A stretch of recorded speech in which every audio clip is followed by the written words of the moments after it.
The emergency alarms filled the Galactic Council chamber with red light.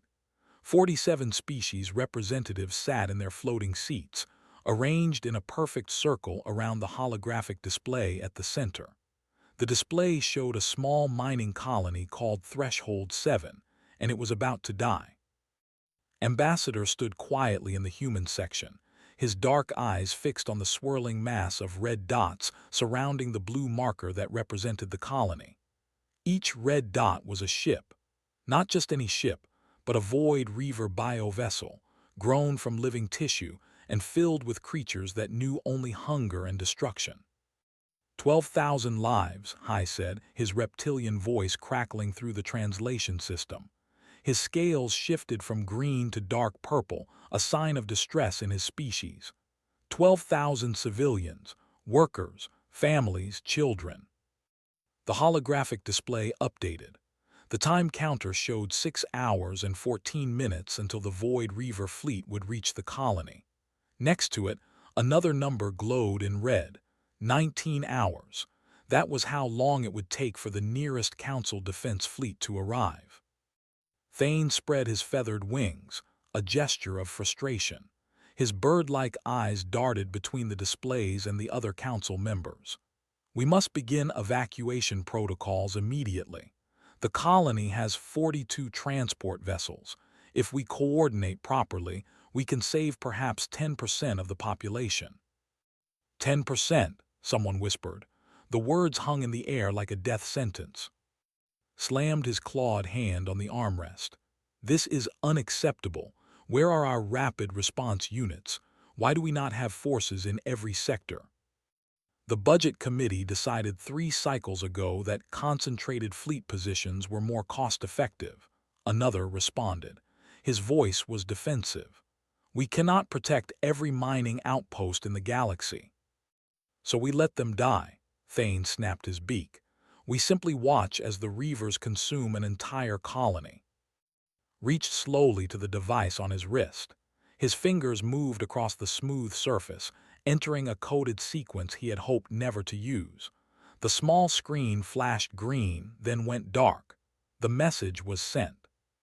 Ambassador's eyes fixed on him. You are remarkably quiet. Does humanity have nothing to say about this tragedy? Looked up from his wrist device. His face was calm, almost serene.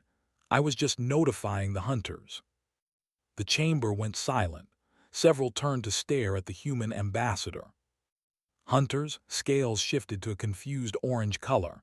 What hunters? Explain yourself. Human hunter fleet, said simply. They'll handle it. Thane's feathers ruffled. Ambassador, the nearest human military installation is 43 light-years from Threshold 7. Even your fastest vessels cannot arrive in time. I didn't contact the military, said. He sat down in his chair and folded his hands. I contacted corporate security. Corporate security stood from his seat. You expect private contractors to fight a Void Reaver hive fleet. Have you lost your mind? Smiled, but there was no humor in it. You've never seen a hunter fleet. You're about to. The other council members began talking all at once. Some thought was in shock. Others believed humans were simply too ignorant to understand the danger. A few wondered if this was some kind of joke. Raised his hand for silence. Ambassador, I understand you wish to help, but this is not the time for. Whatever this is, we need real solutions. The Void Reavers will reach that colony in 6 hours. They will kill everyone. They will consume everything. This is not a problem that can be solved by security guards.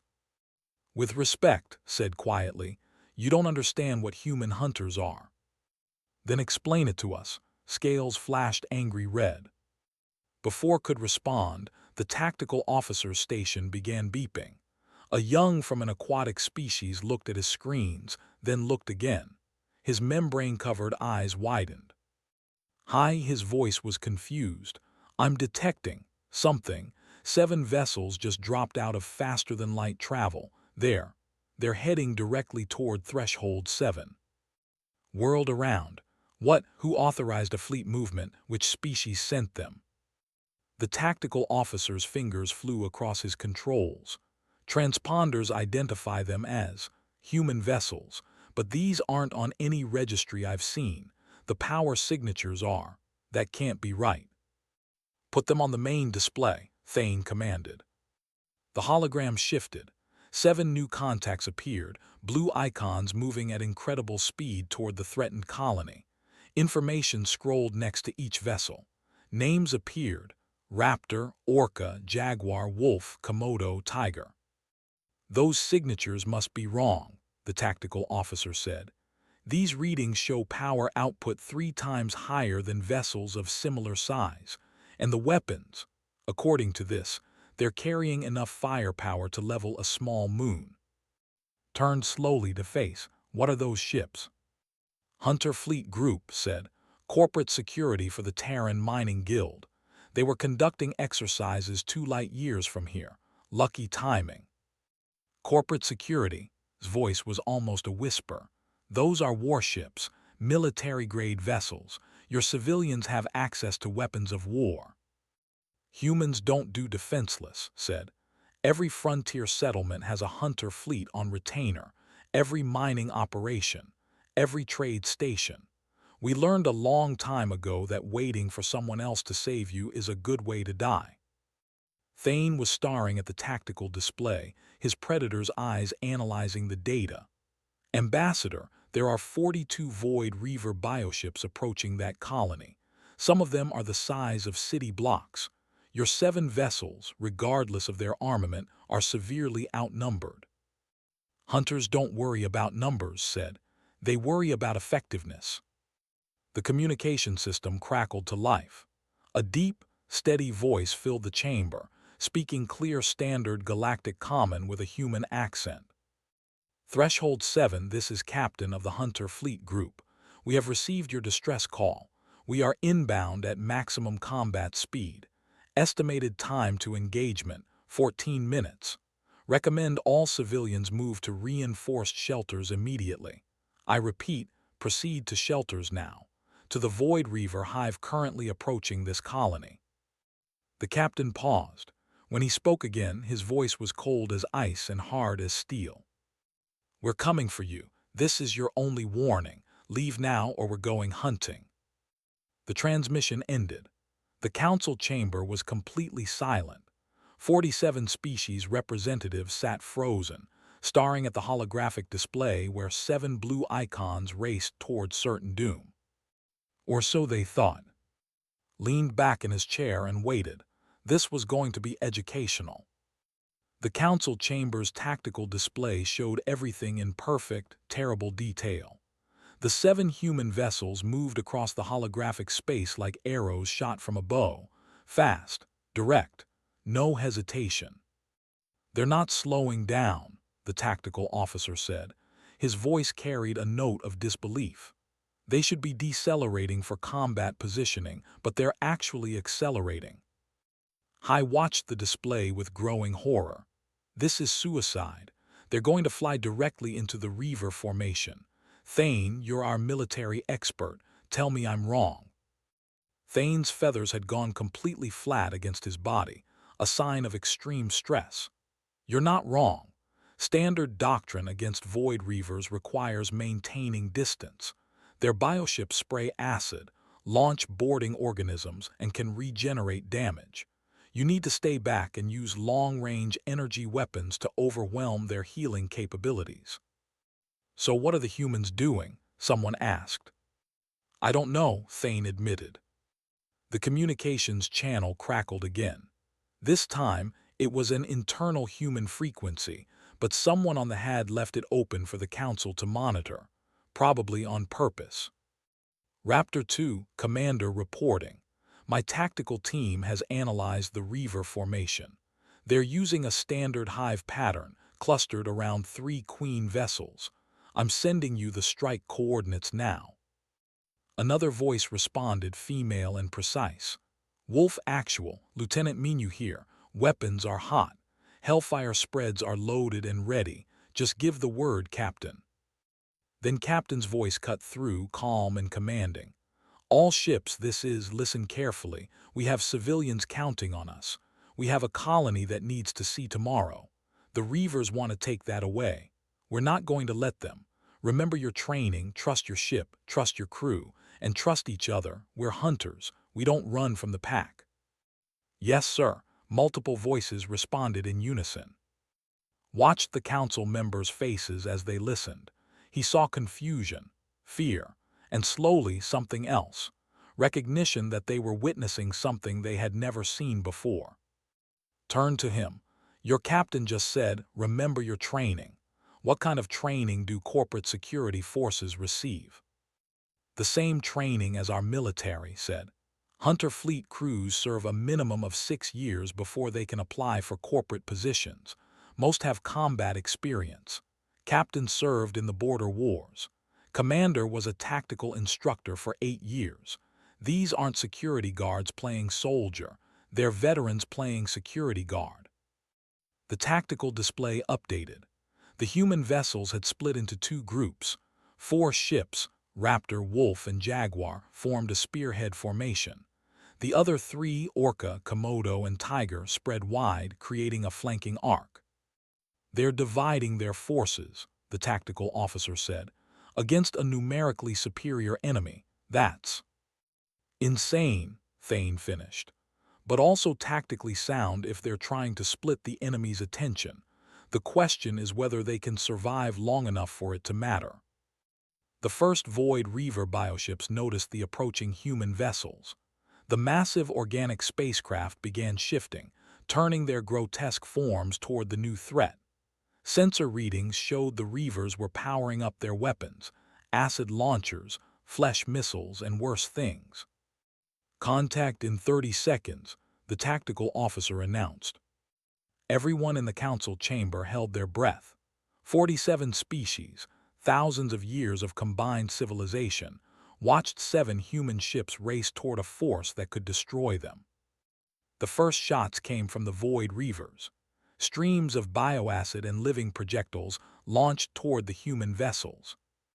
And then the humans returned fire. The Council had never seen weapons like these.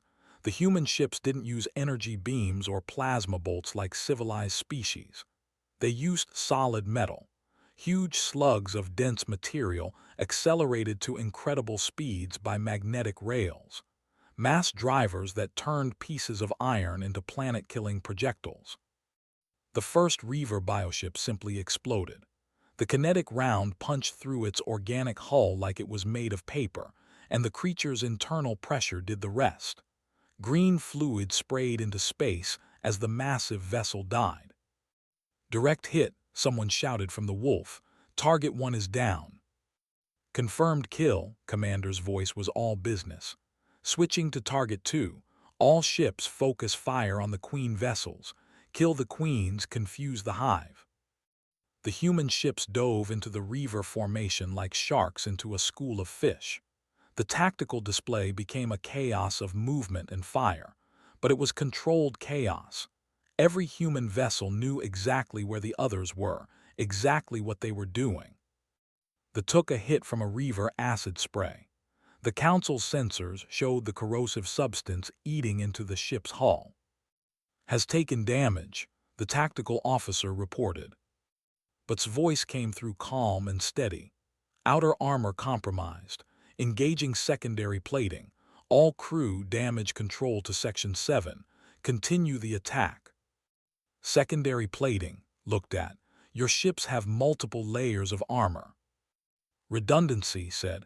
Human engineering principle. If something can break, assume it will. Build in backups. Then build backups for the backups. The Raptor performed a maneuver that should have been impossible for a vessel its size. It spun on its axis, fired a full spread of missiles at 3 different targets, then used its maneuvering thrusters to slide sideways, avoiding a cluster of Reaver boarding organisms. How is that ship moving like that? Thane demanded. The structural stress alone should tear it apart. Reinforced frame, explained. Over-engineered by Council standards. Humans build things to survive, not just to function. The 3 flanking ships, Orca, Komodo, and Tiger, had circled behind the Reaver formation. Now they opened fire on the Queen vessels from the rear. The massive Reaver Queens, used to directing the battle from safety, suddenly found themselves under direct assault. One Queen tried to turn. The Orca responded by doing something that made every council member gasp. It accelerated, directly at the Queen. "They're going to ram," someone shouted. The Orca's reinforced prow, designed for exactly this kind of insane tactic, smashed into the Queen vessel's side. The impact was catastrophic. For the Reaver, the Queen's organic hull crumpled and split. The Orca pulled back, damaged but intact, as the Queen vessel died. "Orca 2, a new voice reported. "We're venting atmosphere in sections 3 and 4, but the hull is holding. The Queen is dead." Captain's response was quick. "Good work, Orca. Seal those sections and fall back to secondary position. Komodo, Tiger, finish the other Queens." The battle had been going for less than 4 minutes. 7 human ships had killed 12 Void Reaver vessels and 2 Queens. The remaining Reavers were starting to behave erratically, their hive coordination breaking down without the Queen's guidance. Then the humans did something that made no tactical sense whatsoever. They started playing music. Not music exactly, deep rhythmic sounds, drumming, and voices, human voices, chanting in languages the translation systems couldn't decipher. War cries, hunting calls, sounds that predators made when closing in for the kill. "What is that noise?" demanded. "Psychological warfare," Thane said quietly. The military's eyes were wide. "They're broadcasting on all frequencies. The Reavers can hear it. They're hunting the Reavers like prey." The Void Reaver fleet, which had never retreated in recorded history, began to scatter. Some tried to continue toward the colony. Some tried to flee. But the human ships were everywhere, moving with pack-like coordination. When one ship drove a Reaver toward a certain position, another ship was already there, waiting. Lieutenant Minu's voice came through, excited and professional at the same time. "Wolf Actual, deploying Hellfire spread on cluster formation." Thousands of small missiles launched from the Wolf, each one tracking a different target.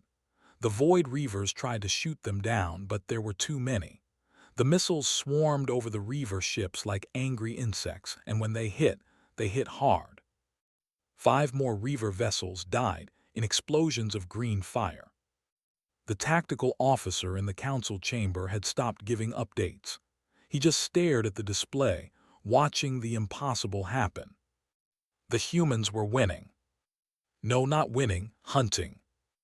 We need to rethink everything we know about humans," said softly. Said nothing.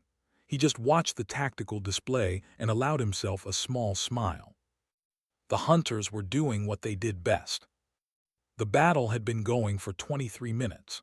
The Galactic Council watched in stunned silence as 7 human ships systematically destroyed a Void Reaver hive fleet that should have killed them in the first 5 minutes.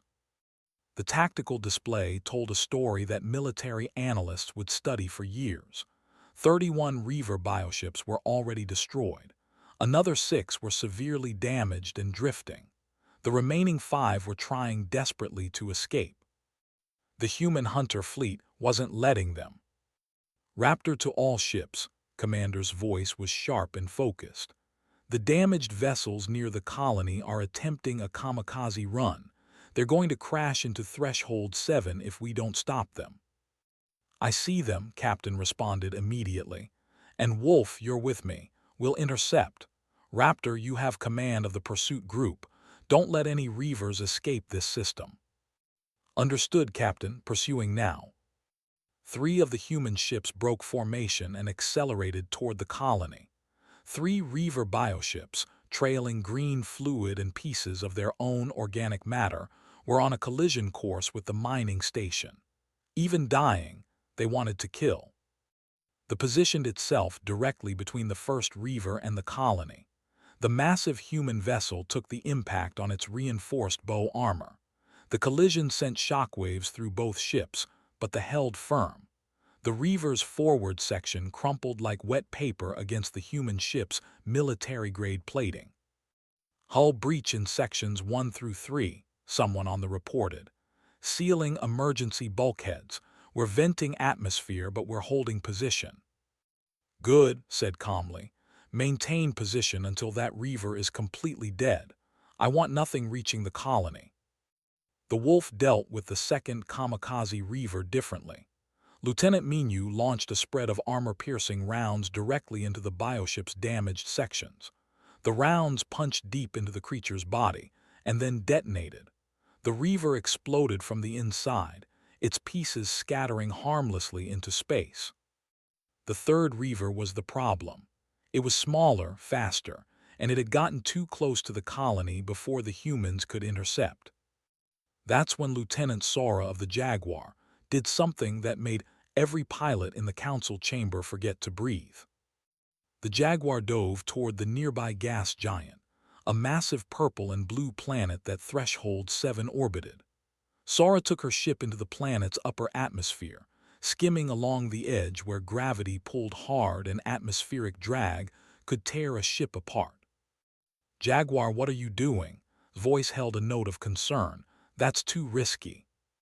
Trust me, Captain, Sora replied. Her voice was steady despite the incredible forces her ship was experiencing. I've got this. She used the gas giant's gravity well like a slingshot. The Jaguar whipped around the planet's curve, accelerating to speeds that made the ship's hull scream in protest. She came out of the maneuver directly behind the kamikaze Reaver, moving twice as fast as the organic vessel. A single shot from the Jaguar's main gun ended it. The Reaver disintegrated, its pieces falling harmlessly into the gas giant's atmosphere. Threat neutralized, Sora reported. Jaguar returning to formation. Hull temperature is a bit high, but we're fine. In the council chamber, Thane was on his feet, wings spread in amazement. That maneuver, I've only seen it performed by our best military pilots, in simulations. No one actually does that in real combat. Kept his expression neutral, but inside he was proud. Sora had been his niece's flight instructor. Good to see the training was being put to use. Meanwhile, the Raptor, Orca, Komodo, and Tiger were hunting down the fleeing Void Reavers. The organic ships were fast, but the human vessels were faster. More importantly, they were coordinated. Commander directed the pursuit like a conductor leading an orchestra. Orca cut left and push them toward Komodo. Tiger, swing wide and block their exit vector. I want them boxed in. The human ships moved with perfect precision. The Void Reavers found themselves with nowhere to run. Every escape route was blocked by a human vessel with weapons ready. This is your final chance, broadcasted on all frequencies. Surrender or die, you have 10 seconds to decide. The Void Reavers, incapable of surrender by their very nature, chose to fight. It was a mistake. The 4 human ships opened fire simultaneously. The remaining Reaver vessels were caught in a crossfire of kinetic rounds, missiles, and explosive slugs. The battle, if it could even be called that, lasted less than 30 seconds. When it was over, every single Void Reaver bioship was destroyed. Not damaged, not disabled, destroyed completely. The tactical officer in the council chamber updated the display one final time. 0 red contacts remained. 7 blue human vessels floated near Threshold 7, damaged but victorious. The timestamp showed 41 minutes and 17 seconds since the Hunter fleet had arrived. Less than an hour. The Void Reaver Hive fleet that should have taken days to defeat with a full council armada had been completely eliminated in under an hour by 7 civilian security vessels. High sat down slowly in his chair. His scales had gone completely pale, a sign of shock in his species. How many human casualties? He asked quietly. The tactical officer checked his screens. According to their transponders, 0 fatalities. 17 injured, mostly minor. 3 ships have significant damage, but none are in danger of destruction. 0 repeated. They lost no one. The colonists are reporting now, another announced, reading incoming transmissions. All 12,000 civilians are safe, not a single casualty. The human ships positioned themselves between the colony and every attack. They took hits that were meant for the civilian structures. Captain's voice came through the communications system again, this time addressing the colony directly. Threshold 7, this is Captain. The threat has been eliminated. You are safe. Medical teams are standing by if you need assistance. We'll remain in orbit until Council forces arrive to provide additional security. A shaky voice responded from the colony, thick with emotion. Captain, this is Colony Administrator. We don't know what to say. You saved us all. How can we ever repay this? There was a pause. When spoke again, his voice was gentle. You don't owe us anything, Administrator. This is what we do. Protect and serve. It's not about payment. It's about making sure everyone gets to go home tonight. Watched the council members process this. They were used to military forces that served governments, fleets that answered to bureaucracies, security that came with bills and invoices and political obligations. The concept of protection as a service, freely given and faithfully executed, was foreign to most of them. Ambassador's voice was quiet. How many of these hunter fleets does humanity have? Considered his answer carefully. The truth would frighten them, but they deserved to know. In this sector alone, approximately 47 active hunter fleets across all human territories. We stopped counting at 800. The council chamber erupted in shocked voices. 800. 800 fleets of warships, each one capable of destroying a void reaver hive, and they were corporate security, not even military forces. 800 hunter fleets, Thane said slowly, each one armed and trained like military units. Humanity has built the largest distributed defense network in the galaxy, and no one noticed. We didn't hide it, said. We just didn't advertise it. Every human colony, every mining operation, every frontier settlement has protection. We learned that lesson on Earth. Predators exist. The strong prey on the weak, so we chose not to be weak. Stood again, his scales shifting through multiple colors as he processed emotions. The Council has treaties, regulations about military buildups, limits on warfare capabilities.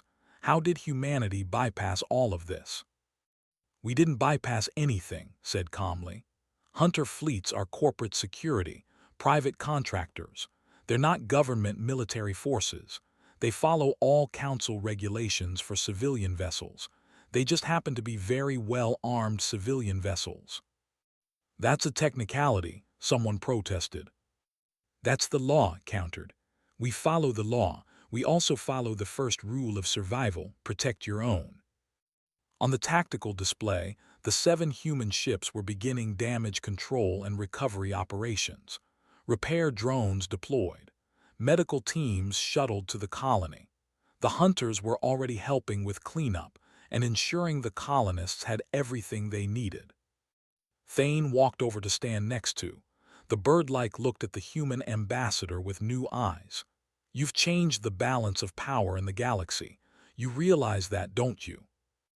Nodded, yes, I do. What happens now? Looked at the display at the 7 ships that had just saved 12,000 lives. Now the galaxy learns what humanity already knows. Hope for peace, prepare for war, and never ever leave your people defenseless. The Council stood frozen, realizing that the galaxy had changed forever. And humanity had been the one to change it. 3 days after the battle, Ambassador stood in the gardens of the Council compound on Prime. The gardens were beautiful, filled with plants from 100 different worlds. They were meant to represent unity and peace among the species. Right now, the gardens were anything but peaceful. High paced along the stone pathway, his tail lashing behind him in agitation. The security committee wants to disarm your hunter fleets. They're calling it a military threat. 3 different species have filed formal protests. Let me guess, said, watching a floating flower from the three species with the largest standing military forces. Stop packing. Yes, how did you know? Because they're scared, said simply. They're used to being the strong ones. Now they realize humanity could fight them on equal terms, maybe better than equal. That's frightening when you've been comfortable for so long.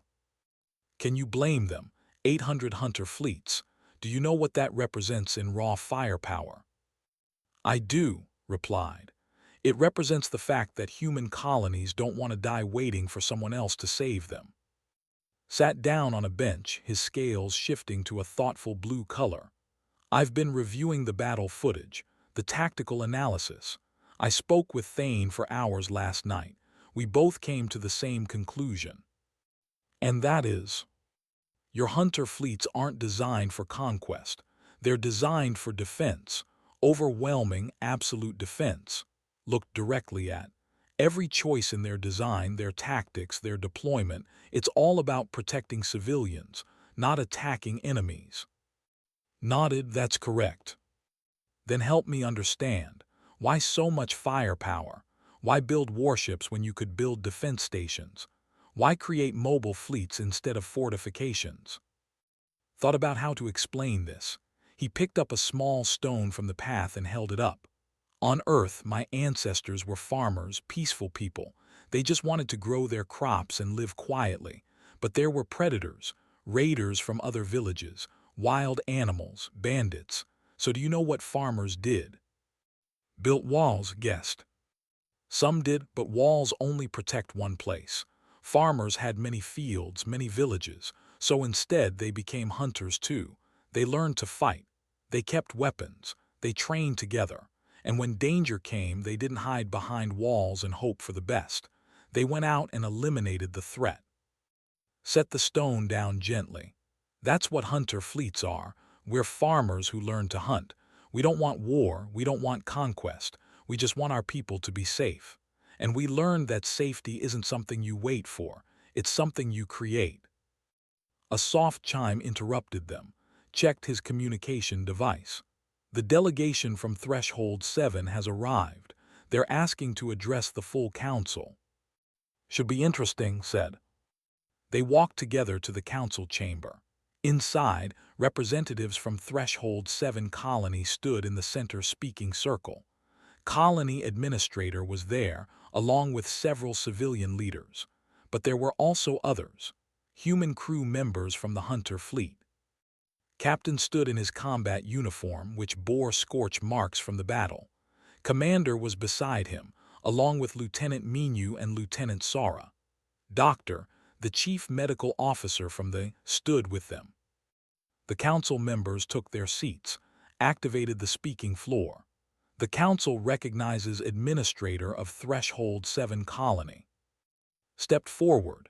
He was his blue skin marked with the stress lines that came from nearly dying. Honored council members, I come before you to testify about what happened 3 days ago. 12,000 beings were preparing to die. We had accepted our fate. We were saying goodbye to our families.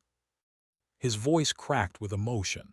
And then 7 ships arrived. Human ships. We didn't even know they were coming. We didn't ask for their help. They came anyway. These hunters fought a battle that should have killed them. They positioned their ships between us and death. Captain's vessel took hits meant for our habitat modules. The Raptor stayed in the line of fire to protect our evacuation points. Turned to look at the human crew members. Doctor and her team worked for 36 hours straight, treating our injured. They brought supplies from their own stores. Commander's engineering teams helped repair our damaged systems. Lieutenant Minu supervised the cleanup of debris that threatened our orbital platforms. Lieutenant Sara flew rescue missions to retrieve workers who were trapped in the outer facilities. He turned back to the council. I've heard that some of you want to disarm these hunter fleets, to take away their weapons, to make them helpless. I'm here to say this. Those ships, those weapons, those crews saved our lives. They asked for nothing in return. They expected no payment. They simply did what they believed was right. Another colonist stepped forward, a young female. I'm 6 years old. The human doctor, she sat with me when I was scared. She sang me songs from Earth. She told me stories about brave hunters who protected their families. She said I was brave too. I want to say thank you to the humans, and I want to ask the council, why would you take away the hunters? Don't you want people to be safe? The child's simple question hung in the air. Several council members looked uncomfortable. Spoke gently. The council wants everyone to be safe, young one. That's why we have these discussions, to find the best way to protect all species. Captain raised his hand to speak, nodded permission. Honored Council, I'm Captain. I've been running Hunter Fleet operations for 11 years. Before that, I served in Earth's naval forces for 15 years. I've seen combat, I've lost crew members, I know the cost of war. He paused, choosing his words carefully. Hunter fleets aren't military units. We don't answer to governments. We answer to contracts, yes, but more importantly, we answer to our conscience. We take an oath when we join, protect the weak, serve the innocent. Stand against evil. Commander stepped forward. I'm Commander. I was a tactical instructor before joining the Hunter fleet. I could have stayed in the military, earned more credits, had more prestige. I chose this instead. Do you know why? She looked around at the council members. Because in the military I followed orders. Sometimes those orders made sense. Sometimes they didn't. Sometimes politics got in the way of doing what was right. In the Hunter fleets we have a simple mission: save lives. No politics, no bureaucracy, just people protecting people. Lieutenant Sora spoke next. I'm Sora. I flew the Jaguar during the battle. Before that I was a test pilot. I've flown ships that were barely held together with hope and spare parts. I've crashed 4 times and walked away from each one, but nothing I've ever done was as important as being a hunter. When that little girl, when she was trapped in a damaged module with atmosphere running out, I flew through debris fields to get her out. That's what we do. We don't calculate risk versus reward. We don't check if it's profitable. We see someone who needs help and we help them. Doctor was the last to speak. I'm Doctor, I'm not a fighter, I'm a healer, but I work on a hunter fleet because these ships go where help is needed most. I've treated colonists attacked by raiders, miners injured in accidents, refugees fleeing war. We don't ask if they can pay, we don't check their species, we just help. She looked directly at the council members who had called for disarmament. You want to take away our weapons? Fine, but understand what that means. It means the next time a colony calls for help, we might not be able to reach them in time. It means the next time a Void Reaver hive attacks, more people die. It means choosing bureaucracy over lives. Raised his hand for silence. The chamber had erupted in multiple conversations. Order, we will have order. When the room quieted, he spoke again. Captain, let me ask you a direct question. If the Council ordered humanity to disarm its hunter fleets, what would happen? Met his gaze without flinching. Respectfully, the hunter fleets don't answer to the Council. We're private organizations, but I can tell you what I think would happen. Humanity would refuse, not out of aggression, not out of defiance, but because we've learned our lessons in blood and sacrifice. We know what happens when good people have no way to defend themselves. We've seen it, we've lived it, and we decided never again. Are you threatening the Council? Someone demanded. No, said firmly. I'm telling you the truth. You can't order us to be defenseless. And even if you tried, even if you somehow succeeded, it wouldn't make the galaxy safer. It would just mean there are fewer people willing to stand between innocence and evil. Stood up from his seat in the human section. The Council has a choice to make. You can see hunter fleets as a threat, or you can see them as an opportunity. We're willing to share our technology, our training, our tactics. We can help other species build their own protection. We can work together, but we won't apologize for protecting our people, and we won't disarm. Looked at his fellow council members, then back at the humans. His scales shifted to a resigned gray color. I think, he said slowly, we need to reconsider our approach to this situation. The council session went late into the night. Debates raged. Votes were taken and retaken. But slowly, minds began to change.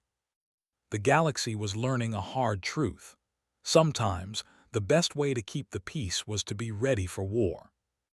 1 year later, Ambassador stood on Threshold 7 colony, watching the sun rise over the rebuilt mining facility.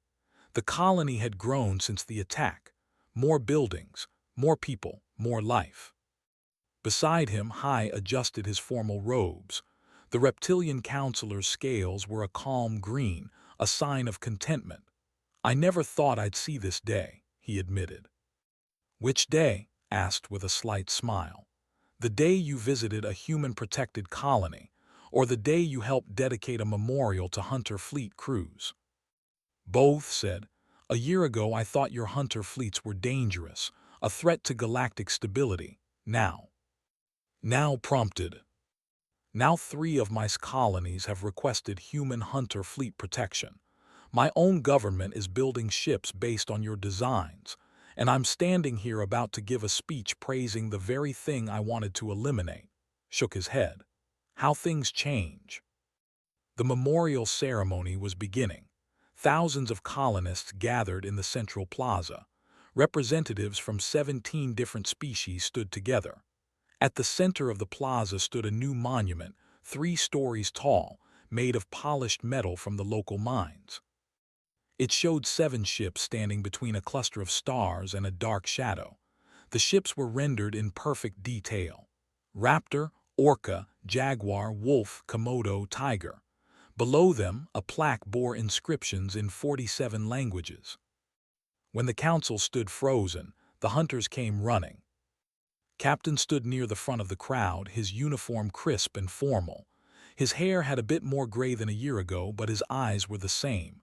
Sharp, alert, ready. Commander was beside him, along with most of the crew.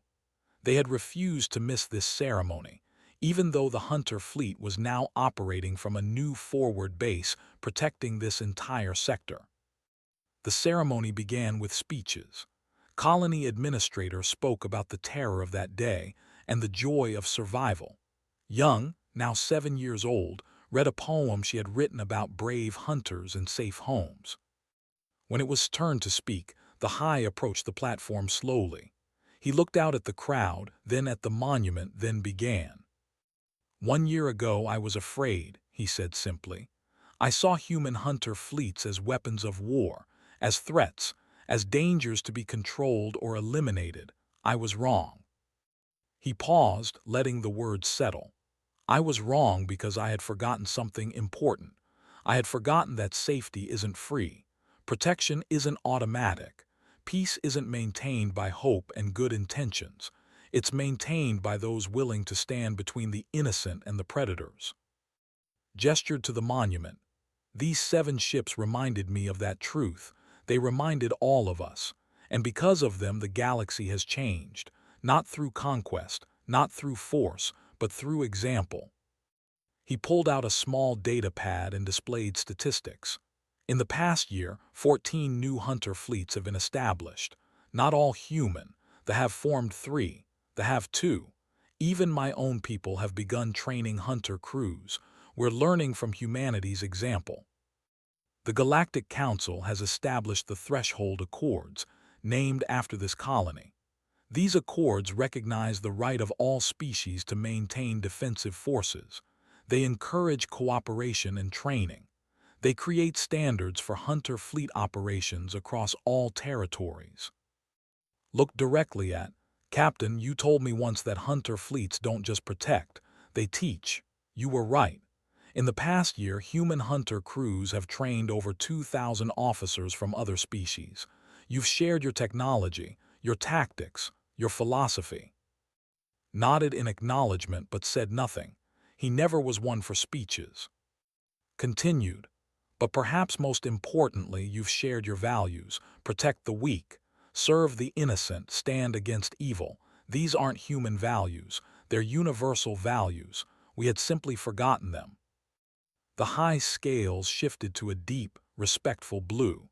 "On behalf of the Galactic Council, I want to say what should have been said a year ago. Thank you. Thank you for not asking permission to do what was right. Thank you for saving 12,000 lives when you could have waited for someone else to handle it. Thank you for showing us what we could be." The crowd erupted in applause. It went on for several minutes, looked uncomfortable with the attention, but he stood straight and accepted it with dignity. After the ceremony, walked through the colony with. The streets were busy with workers, families, and the general chaos of a thriving frontier settlement. "Ambassador," said quietly, "may I ask you a personal question?" "Of course." "When you first sent that message to the Hunter fleet, you knew what would happen. You knew they would come. You knew they would fight. You knew they would win. How?" Thought about his answer. "Because I know my people, I know our history. On Earth we had a saying, no one fights harder than someone defending their home. But humans took that one step further. We fight just as hard defending someone else's home. Because to us, protecting the innocent isn't a job. It's not a duty. It's who we are." They passed a small park where human and alien children played together. Doctor was there, treating a child's scraped knee. She saw and waved. Doctor stayed on the colony, observed. She could have returned to the Hunter fleet. "She trains colonists now," explained. "Emergency medicine, disaster response. She's making sure the colony can handle problems on their own. That's the Hunter philosophy. Don't just save people, teach them to save themselves." They reached the spaceport where several ships were docked. One of them was the, now fully repaired and upgraded. Beside it, a new ship was under construction. It had similar lines, similar design, but the hull markings were. "The first non-human Hunter fleet ship," said. "Built here on Threshold 7 with human technical assistance." "The first of many," agreed. "Captain is retiring from active duty. He's going to run the new Hunter Academy here, train the next generation." "And Commander?" "Promoted to Admiral. She'll oversee joint operations between human and allied Hunter fleets, making sure everyone works together." Was quiet for a moment. Then he asked the question that had been bothering him. "Ambassador, what if someone attacks humanity?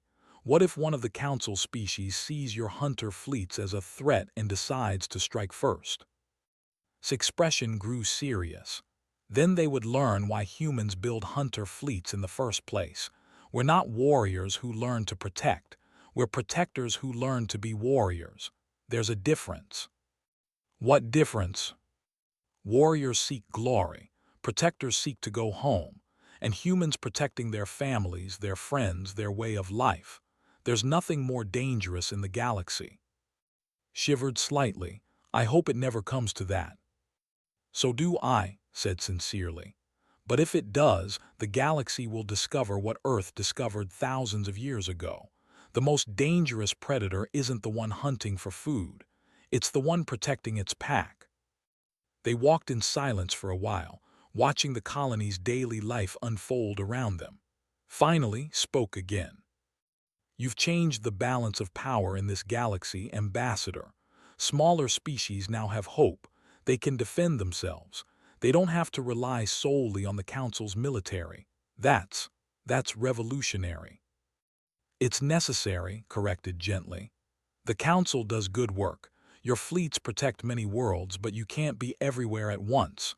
Hunter fleets fill that gap. Local protection, immediate response. We don't replace the Council, we complement it." "Some Council members still don't see it that way." "Then they're fools," said bluntly.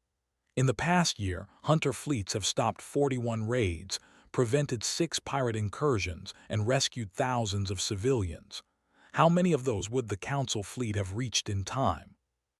Didn't answer because they both knew the truth. Maybe a dozen, maybe. Later that evening, the Hunter crews gathered at a local establishment. It was a tradition. After ceremonies and formal events, the Hunters would find the nearest place that served food and drinks, and they would simply be together. Sat with his senior officers, telling stories and sharing laughs. Lieutenant Minu was demonstrating a maneuver with his hands, making explosion sounds that had everyone grinning. Lieutenant Sora challenged a pilot to a dart game and lost spectacularly, to everyone's amusement.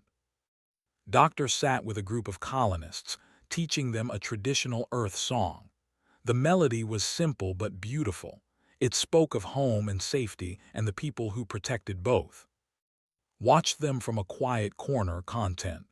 This was what humanity brought to the galaxy, not just weapons, not just tactics, but the simple belief that every life mattered, that protecting others was worth any cost, that standing against darkness was not just acceptable but necessary.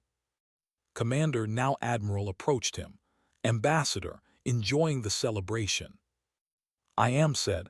"Are you ready for your new position?" "Terrified," she admitted with a smile. "Coordinating multiple hunter fleets across different species. That's a nightmare of logistics and cultural differences, but it's important work." "The most important," agreed. "You're not just building a defense network, you're building trust, understanding, unity." Looked at her crew, her friends, her family. "When I joined the hunter fleet, I thought I was just signing up to protect human colonies. I never imagined we'd be teaching the galaxy how to protect itself." "That's the thing about being a hunter," said. "You start by protecting your own, but eventually you realize everyone is your own, every innocent, every civilian, every child who just wants to grow up safe." The celebration continued late into the night. Stories were shared, friendships were forged, and high above in orbit, the and 7 other hunter fleet ships stood watch.